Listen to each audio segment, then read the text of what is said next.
vamos a ver el libro de Hechos de los Apóstoles. Por supuesto no vamos a ver los 28 capítulos, pero vamos a seguir el hilo conductor. No nos vamos a detener en aspectos que son muy interesantes, pero que nos llevarían mucho tiempo.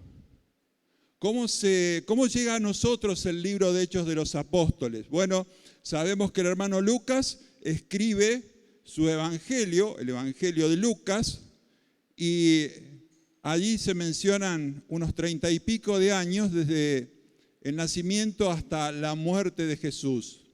Luego él escribe el libro de Hechos de los Apóstoles, que es el tomo 2, es decir, después de la vida de Jesús, escribe todo lo relacionado con el poder que Jesús da a su pueblo para que propague la palabra. Y también son 30 y pico de años, es decir, más o menos la misma duración histórica del Evangelio de Lucas y Hechos de los Apóstoles. Lucas termina allí en el capítulo 24, el versículo 49. Este es el único texto que voy a leer fuera de Hechos. Así que no se asusten si a lo mejor en algunos lados voy un poquito rápido, porque está todo en Hechos de los Apóstoles. Tenemos que hacer como hacían los de Berea, que escuchaban la palabra y después iban a la casa, abrían la Biblia de nuevo y decían, a ver lo que dijo, ¿será cierto? ¿No será cierto? ¿Estará bien? ¿Estará mal? Así que no se agota la enseñanza, por supuesto, en la iglesia, que la iglesia es rectora de la verdad, sino que tenemos que seguir indagando e investigando en nuestras casas. Dice Lucas en 24:49 que el Señor resucitado les dice a los discípulos, he aquí, yo enviaré la promesa de mi Padre sobre vosotros, pero quedaos vosotros en la ciudad de Jerusalén, es decir, aguarden, esperen, hasta que sean investidos de poder de lo alto. Dice el 50 que los sacó hasta Betania, alzando sus manos los bendijo, y luego se separó de ellos y fue llevado arriba al cielo. En los primeros 11 versículos del libro de Hechos de los Apóstoles encontramos entonces al Cristo resucitado que pasa 40 días con sus discípulos, ya con su cuerpo glorificado, enseñándoles, preparándolos, capacitándolos para lo que sería la conquista del mundo conocido por el Evangelio. Y allí también anuncia el pronto descenso del Espíritu Santo. Dice el 1:4, estando juntos les mandó que no se fueran de Jerusalén. ¿Ven cómo conecta Lucas con Hechos? Es el mismo autor, continúa el libro. Estando juntos les mandó que no se fueran de Jerusalén. Estamos leyendo Hechos 1:4 y ahora comenzamos con Hechos, el 1 y terminamos el mensaje con el 28. Dice, no se fueran si no esperasen la promesa del Padre, la cual les dijo, oísteis de mí. Porque Juan ciertamente bautizó con agua, mas vosotros seréis bautizados con el Espíritu Santo dentro de no muchos días. Algo dijimos de esto el miércoles y por supuesto queda mucho por explicar, que no es el tema de hoy, el bautismo del Espíritu Santo. Pero dice el 1:8, ese texto tan conocido, que hay una promesa, recibirán poder cuando haya venido sobre ustedes el Espíritu Santo y me serán testigos en Jerusalén, en toda Judea, en Samaria y hasta lo último de la tierra. Entonces vamos a dividir este mensaje en 3 partes.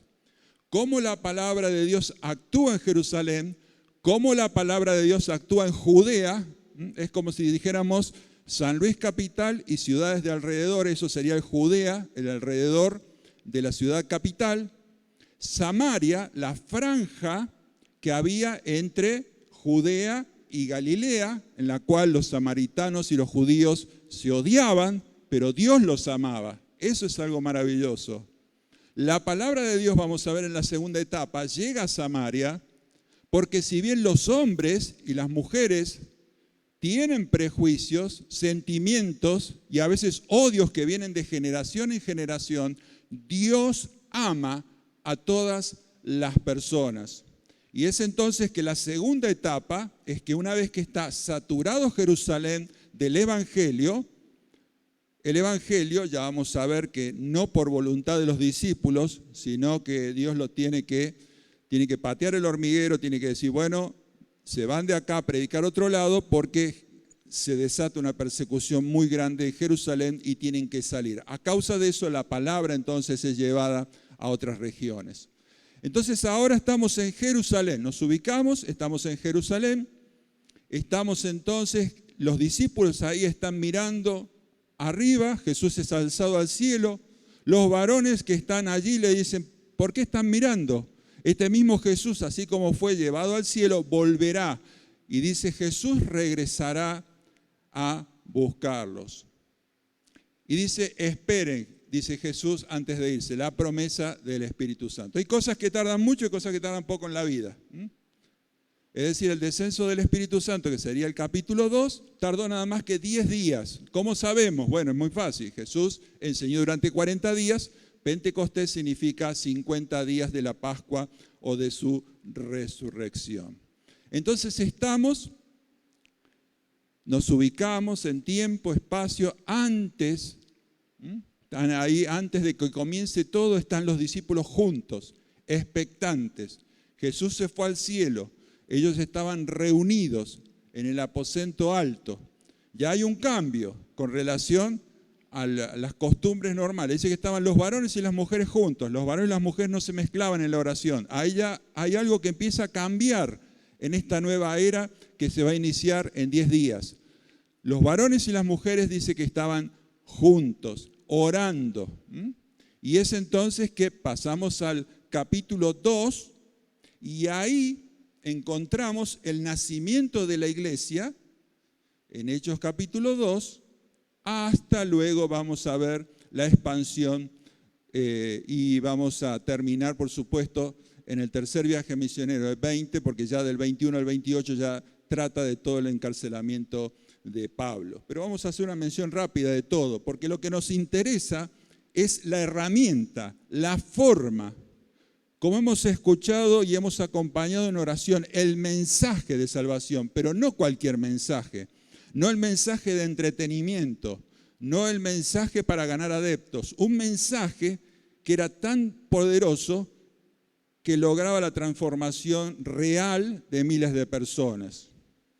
El mensaje de resurrección y la exaltación de Jesús después de haber sido crucificado fue el tema central, no solo del primer mensaje de Pedro, sino también de todos aquellos que llevaban la palabra.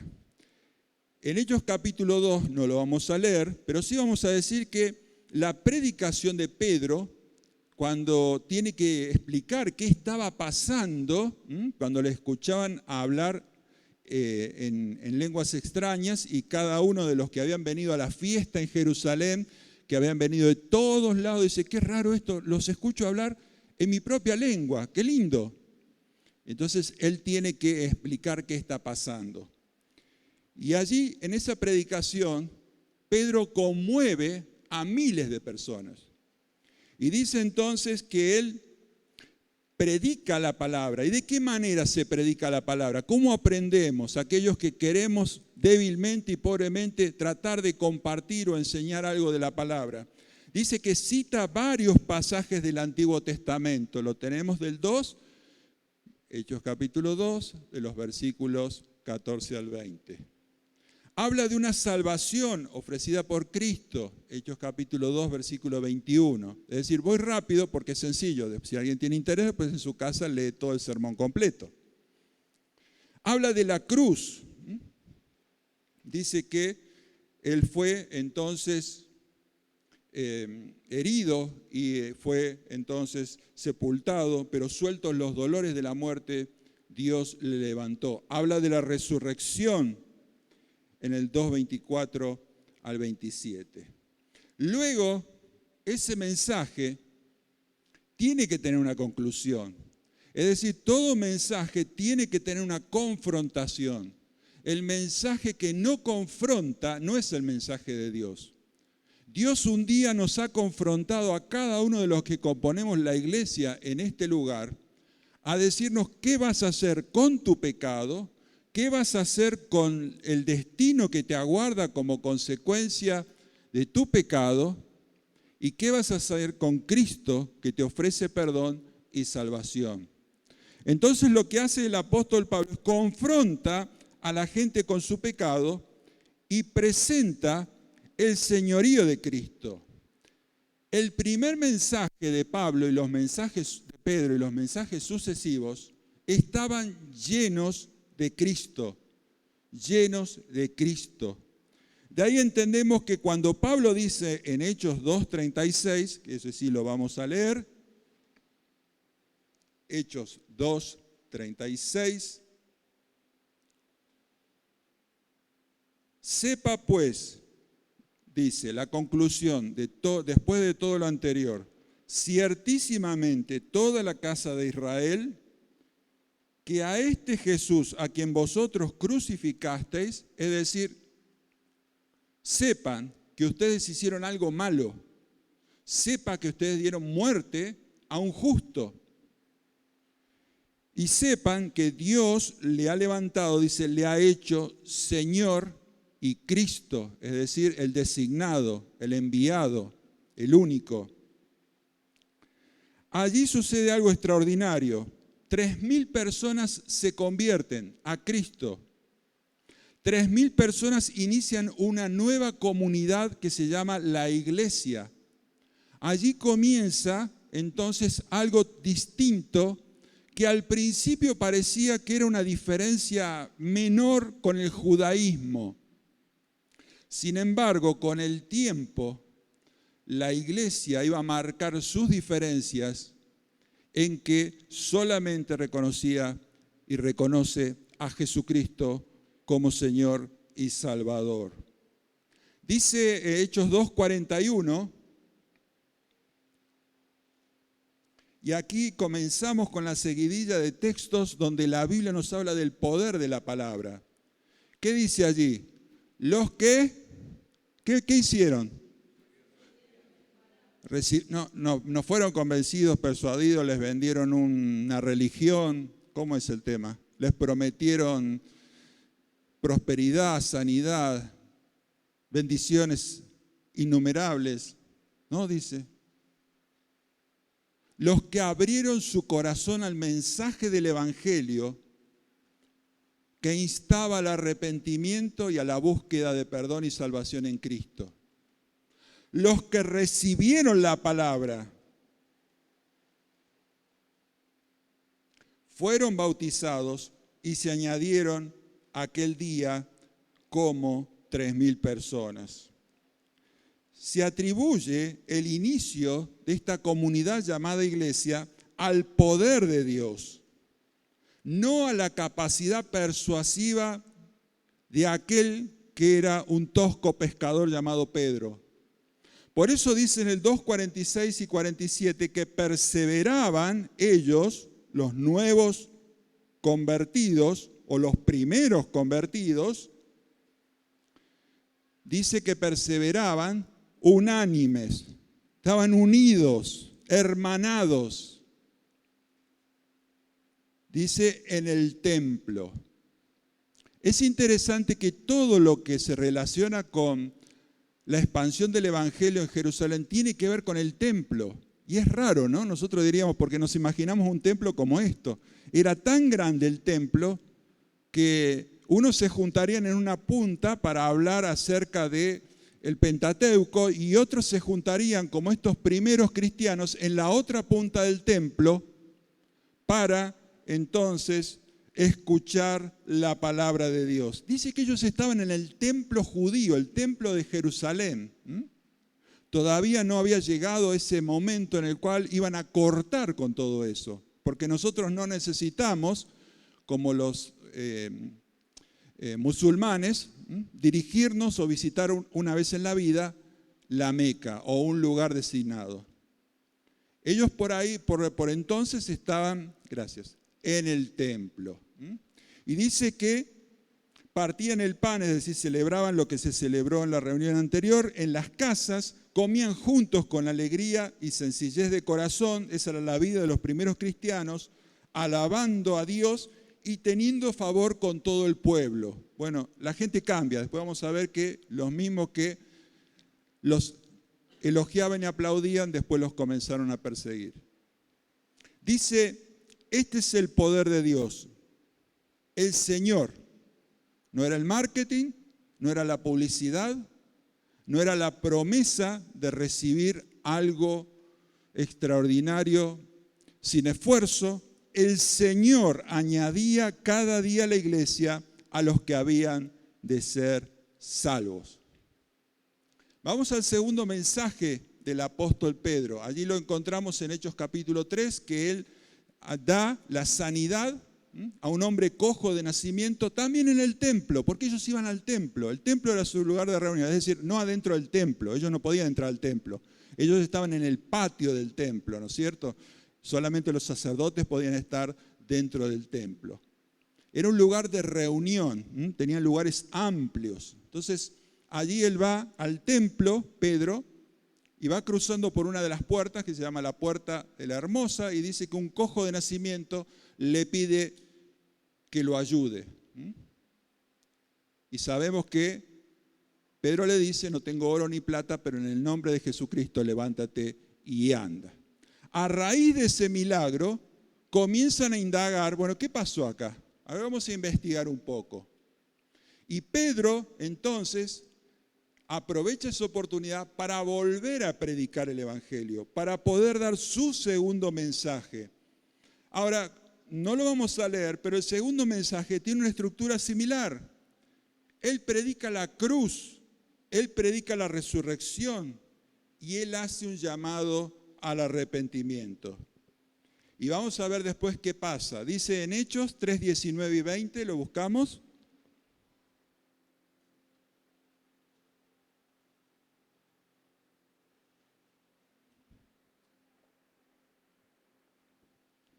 Dice allí entonces, así que, luego de presentar a Cristo y de decirles justamente el crimen que habían cometido, el rechazo y la desobediencia a Dios, arrepiéntanse y conviértanse, arrepentíos y convertidos, para que sean borrados vuestros pecados, para que vengan de la presencia del Señor tiempos de refrigerio. ¿Qué quiere decir eso? Tiempos de alivio. Tiempos de felicidad interior, eso es lo que da Cristo. Y Él envíe, dice, a Jesucristo que os fue antes anunciado. Ellos esperaban como si fuera al día siguiente el pronto retorno de Jesucristo. Ahora, ¿qué pasa? Pedro vuelve a predicar la palabra y a veces dice, bueno, por ahí la primera vez fue un poquito de suerte, ¿no? Justo estaban ahí, justo creyeron. Y a veces puede ser, ¿no es cierto? Uno dice, bueno, quizá fue una circunstancia especial, Hechos capítulo 2. No, no fue así. El número de la iglesia en ese momento se amplía a 5.000 varones, lo que significa cerca de 10.000 personas que creyeron al Evangelio. Dice en Hechos capítulo 4, versículo 4,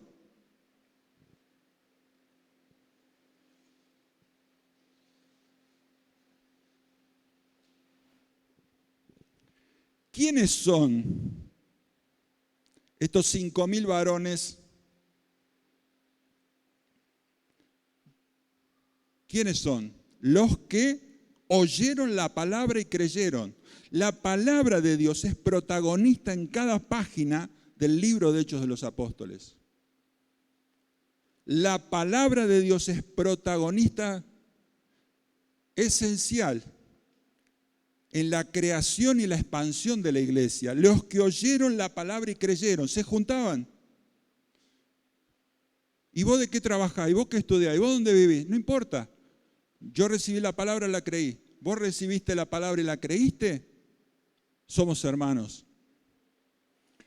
El número de los varones era como 5.000. Contaban los varones, si nosotros sumamos las mujeres y los niños, eran aproximadamente 10.000 personas, como para no llamar la atención, ¿no es cierto?, en una población que no llegaba a los 100.000 habitantes. Características de estos primeros cristianos nos dice en Hechos capítulo 4, las voy a mencionar algunas, no hace falta que están ahí, si leen en Hechos 4 están. Dice que eran personas llenas del Espíritu Santo. Y la Biblia dice que debemos ser llenos del Espíritu Santo, no haciendo nada especial, sino vaciándonos del ego, del yo, y diciendo, Señor, lléname. No quiero que prevalezca mi yo. Eran personas llenas del Espíritu Santo. Dice en Hechos 4:8, entonces Pedro, lleno del Espíritu Santo, les dijo. Pedro tiene que explicar de nuevo, seguimos en Jerusalén, primera etapa. Y dice que él, lleno del Espíritu Santo, habla. Eran personas que no tenían temor de decir que fuera de Cristo no hay salvación. ¿Qué pasa si ustedes dicen hoy, fuera de Cristo no hay salvación? ¿Qué les van a decir? ¿Dónde está la diversidad? ¿Dónde está la pluralidad? ¿Dónde está la tolerancia? Eran personas que estaban anunciando un mensaje totalmente extraño. Por primera vez escuchaban hablar de este Cristo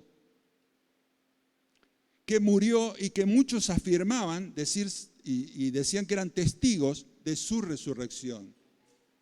Por lo tanto, lleno del Espíritu Santo, sin temor a decir que fuera de Cristo no hay salvación, porque no hay otro nombre dado a los hombres bajo el cielo en que podamos ser salvos, dice en Hechos 4:12.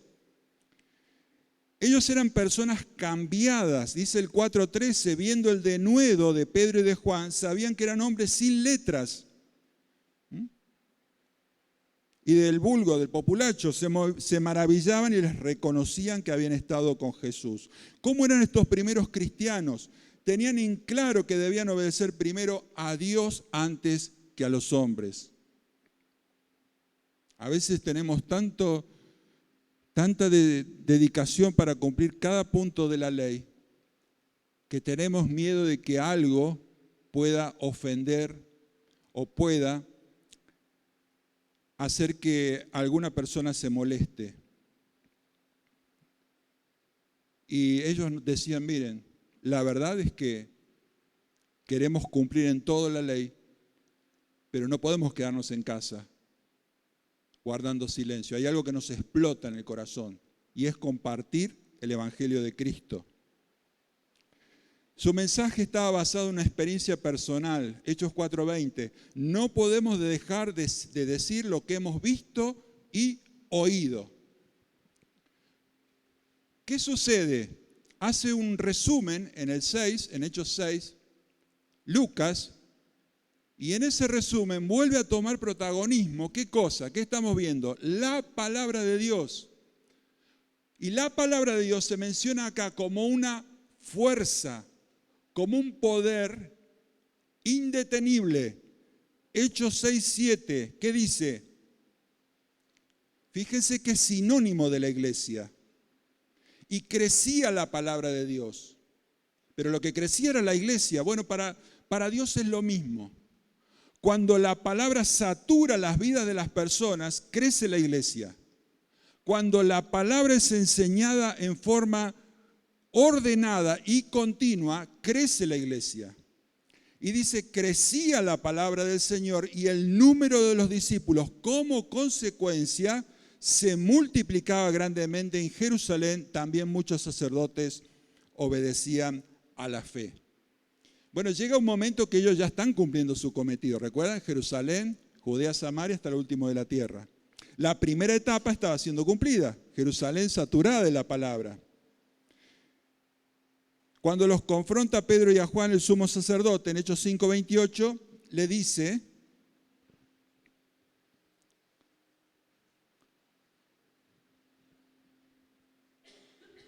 en Hechos 5:28 le dice, ¿no les mandamos estrictamente que no enseñaran en ese nombre, el nombre de Jesús? Y ahora han llenado a Jerusalén de vuestra doctrina. Ya estaban por cumplir con su cometido. Qué lejos que estamos, ¿no? Miren si Dios dijera, bueno, ya está evangelizado todo San Luis. Ahora van a otro lado. Ellos ya estaban cerca de cumplir su cometido. Dice en Hechos 5:42, todos los días en el templo y por las casas, seguía siendo el lugar de reunión el templo, no cesaban de enseñar y predicar a Jesucristo. Ahora, ¿qué pasa? Ellos ya llegaron a su zona de confort. Ellos dijeron, tenemos la aprobación del pueblo, estamos creciendo, estamos bárbaros, paremos un poquito y disfrutemos de los logros. Y Dios dice, no es así la cosa. Cumplieron la primera etapa, pero no se van a quedar en la primera etapa. Les faltan 2 etapas más. Y la tercera, que es alcanzar los confines de la tierra, por supuesto que todavía no se ha completado.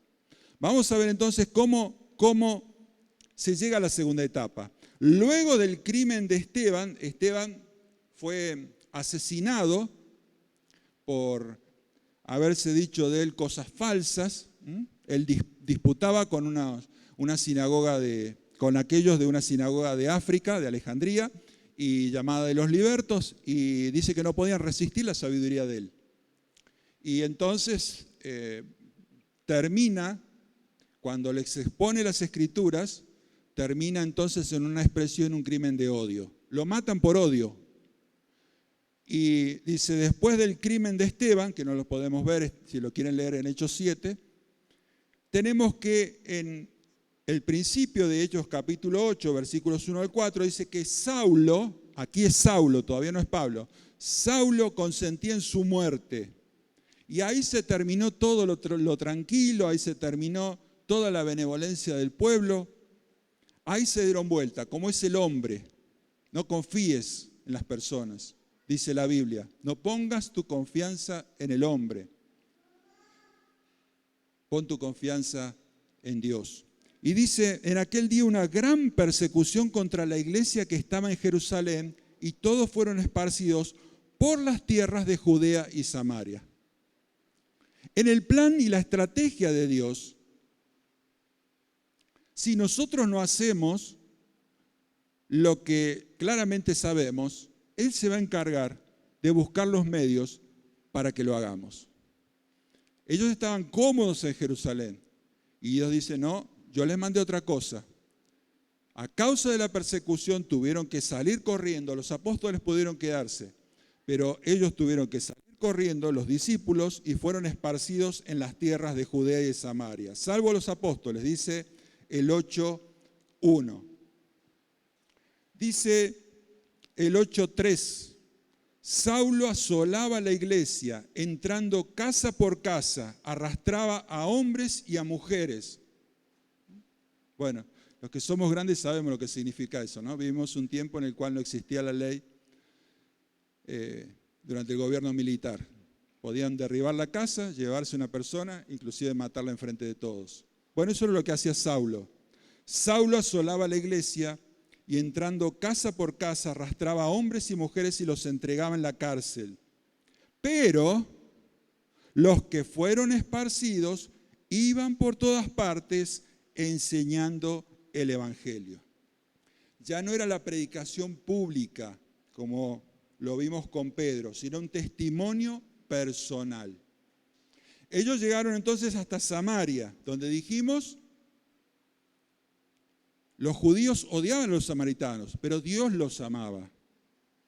Por eso dice que en el 8:5, entonces Felipe, descendiendo a la ciudad de Samaria, les predicaba a Cristo, y la gente unánime escuchaba atentamente las cosas que decía Felipe. Volvemos a lo mismo, no es hablar cualquier cosa. Dice, les predicaba a Cristo y las personas oían con agrado. Dice el versículo 8, para ir abreviando, así que, ¿qué produce la predicación de Cristo y la palabra real, verdadera, sincera de Dios? Gozo.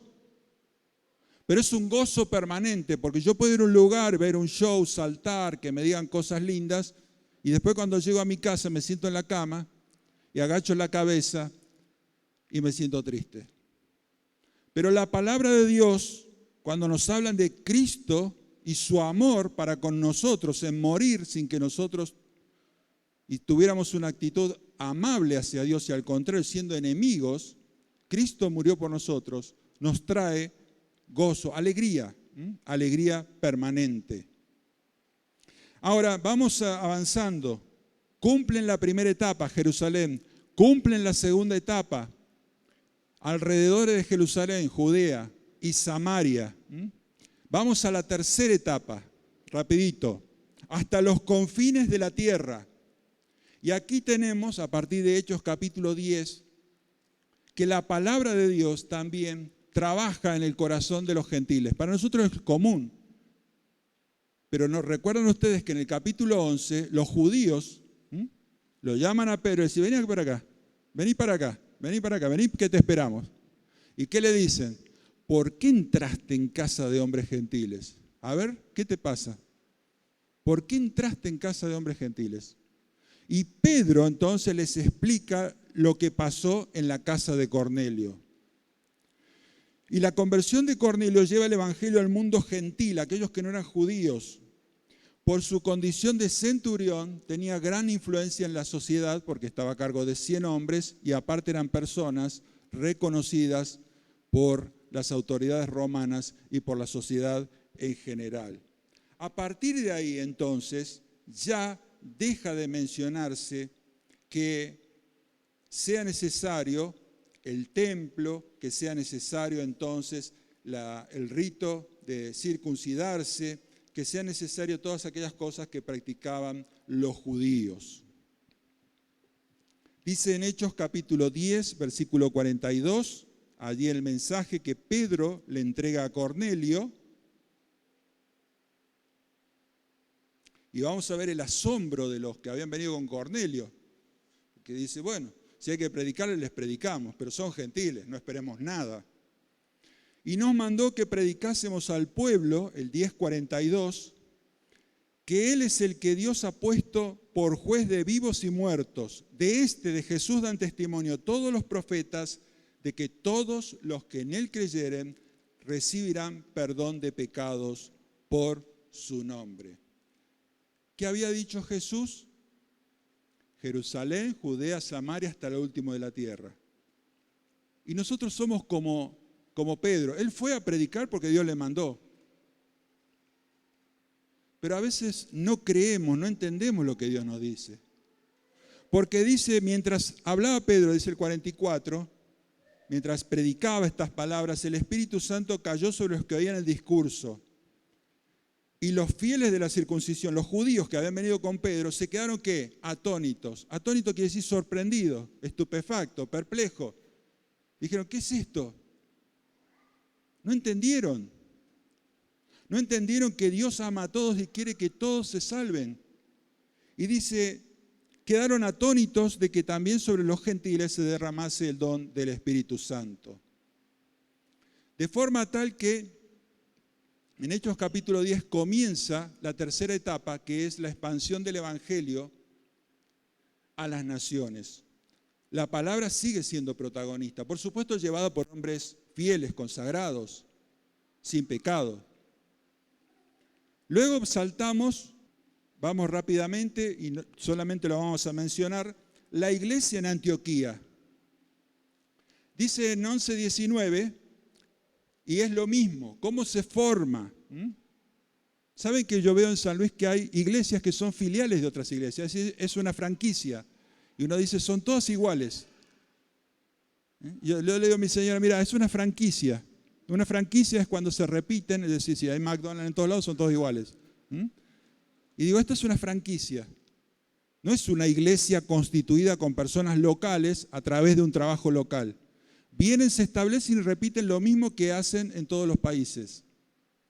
Ahora, no es así. En Hechos 11:19 dice, los que habían sido esparcidos a causa de la persecución que hubo con motivo de Esteban, es decir, el crimen de Esteban desató una persecución enorme y fueron muchos, dijimos, a Judea, a Samaria, pero otros fueron hacia el norte, donde era Siria, Antioquía. Una aclaración, a veces se confunde porque hay Antioquía de Siria, que es la base donde estaba Bernabé y después Pablo, y después en Turquía, Antioquía de Pisidia. En realidad había muchas ciudades que se llamaban Antioquía. ¿Por qué? Porque las ciudades se llamaban así en honor al rey Antíoco. Antíoco era un general griego, era un general que estuvo luchando con Alejandro Magno, y entonces sus descendientes se llamaban Antíoco 1, 2, 3, hasta el 10, y en este caso Antíoco era el rey de Siria, y allí se llama Antioquía de Siria. Después había otro Antíoco, y por eso se llamaba Antioquía de Pisidia en Turquía. Yo les digo porque van a leer, a lo mejor no se acuerdan nada, pero sí van a leer varias ciudades que se llaman Antioquía y no son las mismas, o dos ciudades por lo menos. Entonces, dice el 20, había unos varones de Chipre y de Cirene, los cuales cuando entraron en Antioquía hablaron también a los griegos anunciando, ¿qué cosa? Volvemos a lo mismo. El evangelio del Señor Jesús. Es el mismo mensaje en distintos lugares, en distintas ocasiones. El evangelio del Señor Jesús. Dice que, el 21, la mano del Señor estaba con ellos y gran número se convirtió al Señor. Anuncian el evangelio de Jesús y la gente se convierte. La palabra en acción. Llegó la noticia de estas cosas a oídos de la iglesia que estaba en Jerusalén y enviaron a Bernabé que fuera a Antioquía. Cuando llegó y vio la gracia de Dios, se regocijó y exhortó a que con propósito de corazón permanecieran fieles al Señor. Bueno, nosotros en un tiempo dedicamos 2 reuniones para esto, así que no voy a extenderme más. Dice el 24, porque era varón bueno y lleno del Espíritu Santo y de fe. Como consecuencia de la predicación, dice en el 24 al final, una gran multitud fue agregada al Señor. La palabra, de nuevo, conquistando territorios. Ahora, entra en acción un nuevo misionero. Entonces, la estrategia de Dios dice, bueno, ¿vieron cómo los partidos faltan 10 minutos? Faltan 10 minutos. Ahora es tu turno. Ahora te toca a vos. Rompela. ¿Quién entra en acción? Dios entonces dice, bueno, te mando un jugador nuevo. La va a romper. Estoy hablando así de manera muy jovial, por supuesto. El apóstol Pablo. Entra en acción un nuevo misionero. Bernabé había presentado a este nuevo convertido, no podemos hablar de la conversión de Pablo, lo leen en Hechos 9, el 9, 22 y 26. Hay 3 capítulos que hablan de la conversión de Pablo. Dice, entonces, presentó al nuevo convertido y después lo iría a buscar, muchos años después, 15 años después, lo iría a buscar a Tarso para que lo ayude. En Hechos 9, 26 está la primera acción de Bernabé. Él presenta al apóstol Pablo a los apóstoles. Dice, cuando llegó Pablo a Jerusalén trataba de juntarse con los discípulos, pero todos le tenían miedo. Es decir, los judíos lo querían matar y los discípulos le tenían miedo. Estaba complicado. Y dice, no creyendo que fuese discípulo. Entonces Bernabé, tomándole, lo trajo a los apóstoles y les contó cómo Saulo había visto en el camino al Señor, al cual le había hablado, y cómo en Damasco había hablado valerosamente en el nombre de Jesús. Fin de la aparición de Pablo. Pablo no se menciona más hasta que lo va a buscar a Bernabé de nuevo. ¿Qué hizo Pablo? Estuvo estudiando las Escrituras. Estuvo en su ciudad natal predicando el Evangelio. Pero Pablo, hasta que sale como misionero, se calcula que más o menos son 15 años de preparación. Y eso que sabía, sabía más que todos nosotros y más que todos los teólogos del mundo. Pero él tardó 15 años hasta que llegara al protagonismo. Y entonces Pablo entra en acción. Es decir, inclusive cuando se hace el primer viaje misionero, que los vamos a ver rapidito los 3, no se asusten, se dice Bernabé y Pablo. Luego, a partir de Chipre, ya Pablo es el primer actor. Y ya Pablo, hasta el final, toma entonces el protagonismo. Primer viaje misionero. En Chipre, van a Chipre, salen de la iglesia de Antioquía de Siria. ¿Dónde está Siria? Buscan en un mapa, está Israel y está Siria, donde están mandando los cohetes permanentemente para el norte de Israel. Bueno, ahí están los sirios. Y ahí estaba la iglesia. En Chipre dice que llegaron a Salamina, la ciudad más importante, el 13:5. ¿Y qué hicieron? Lo mismo, anunciaban la palabra de Dios en las sinagogas de los judíos. Luego ellos van a Turquía, lo que se llama Asia Menor.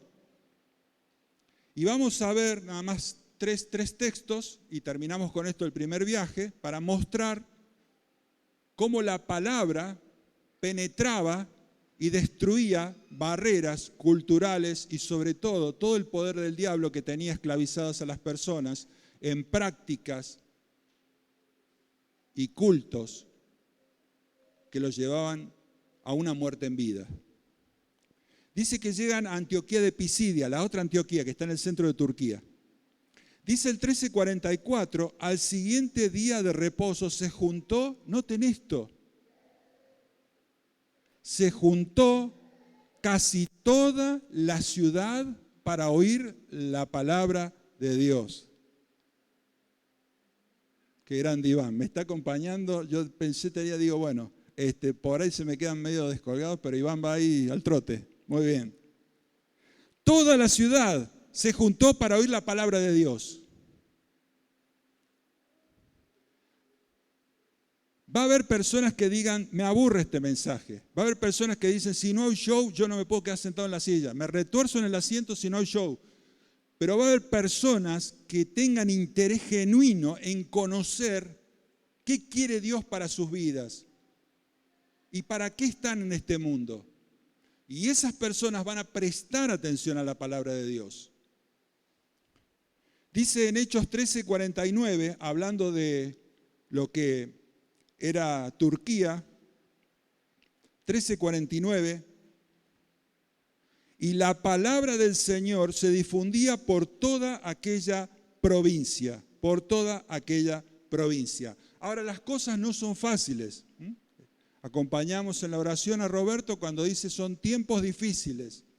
Bueno, miren, Pablo la tuvo difícil. Dice en el 14:19, entonces vinieron los judíos de Antioquía, está hablando de la ciudad de Turquía, ahí donde fue a evangelizar.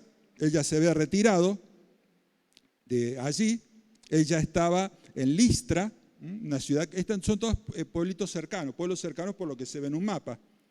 Y dice que vinieron los judíos de Antioquía y de Iconio, que estaban cerca de donde él estaba actualmente, que eran Listra, ahí en el centro de Turquía para ubicarnos. Que persuadieron a la multitud y habiendo apedreado a Pablo, le arrastraron fuera de la ciudad pensando que estaba muerto.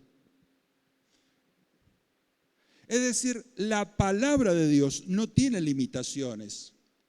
Las limitaciones las tenemos los seres humanos que tratamos o intentamos de expresar un mensaje tan inigualable como es el mensaje de Dios.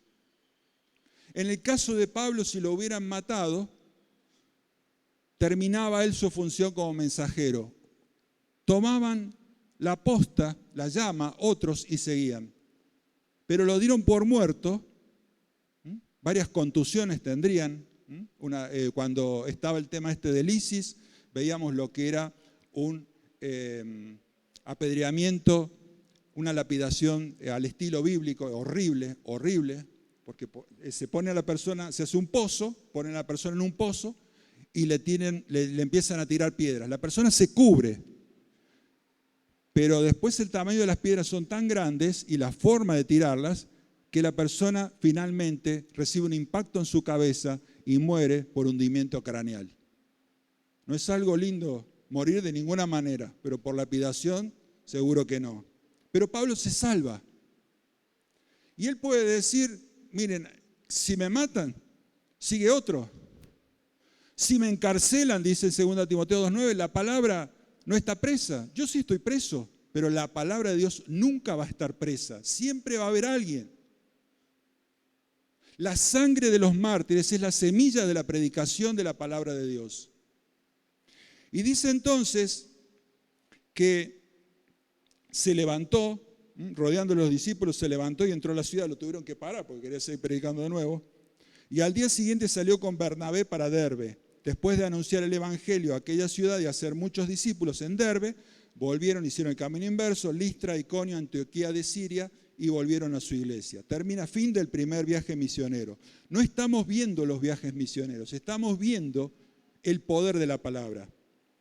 Segundo viaje misionero, rápido. Luego de visitar las iglesias de Asia Menor, Turquía, es decir, sale de su iglesia de Antioquía de Siria, visita Turquía, no mencionamos más nada. Pablo recibe la visión descrita en Hechos capítulo 16, el varón macedonio que dice, pasa entonces a Grecia, pasa a Europa y ayúdanos, y él dice que hace caso a esa visión. Su primer fruto sabemos que es Lidia, la vendedora de púrpura, después una niña, en Hechos 16 está todo el relato, una niña que era ganancia de sus amos porque tenía un demonio que la hacía profetizar, y luego tenemos el incidente del carcelero de Filipos.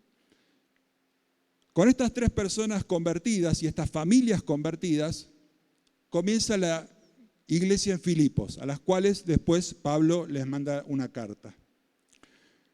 De Filipos, cuando termina el capítulo 16, dice que él milagrosamente fue liberado de la cárcel, se convierte el carcelero y su familia, y él entonces es liberado por las autoridades y se marcha. Se va a Tesalónica. ¿Qué pasa en Tesalónica? Estamos en el segundo viaje misionero. Y vamos a mencionar nada más que dos cosas importantes. Él se marcha a Tesalónica, donde nace una pequeña comunidad de creyentes. Dice en Hechos 17, del 1 al 4. Noten la tarea de Pablo. Hechos 17, 1 al 4.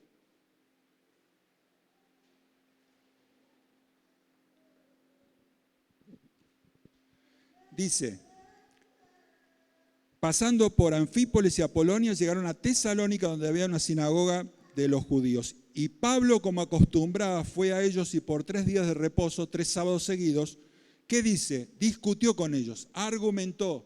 Para argumentar tiene que conocer las Escrituras, hay que conocer la Biblia, declarando y exponiendo por medio de las Escrituras, el 17.3 de Hechos, que era necesario que el Cristo padeciese y resucitase de los muertos, y que Jesús, a quien yo os anuncio, decía, Él es el Cristo. Pablo hace una exposición ordenada y argumentada de la Biblia. Predicar el Evangelio no es solamente llevar un folleto. Predicar el Evangelio, dice Jesús, es hacer discípulos. Y para hacer discípulos hay que enseñarles todas las cosas que Él nos ha mandado. Y dice entonces que el versículo 4, algunos de ellos creyeron y se juntaron con Pablo y Silas, y de los griegos piadosos gran número y mujeres no pocas. Se forma allí, los que se juntaron, habla de se reunieron, quiere decir que ahí se forma la iglesia en Tesalónica. Vamos a ver el final del segundo viaje y rapidito decimos algo del tercero. Hechos 18, 8 al 11. Pablo, luego de salir de Tesalónica, Tesalónica está al norte de Grecia, todavía lo pueden buscar en un mapa, y se va al sur. Ahí hace su paso por Atenas, donde tienen el famoso mensaje allí en el Areópago, y luego va a Corinto. En Corinto predica el Evangelio. Corinto es el sur de Grecia.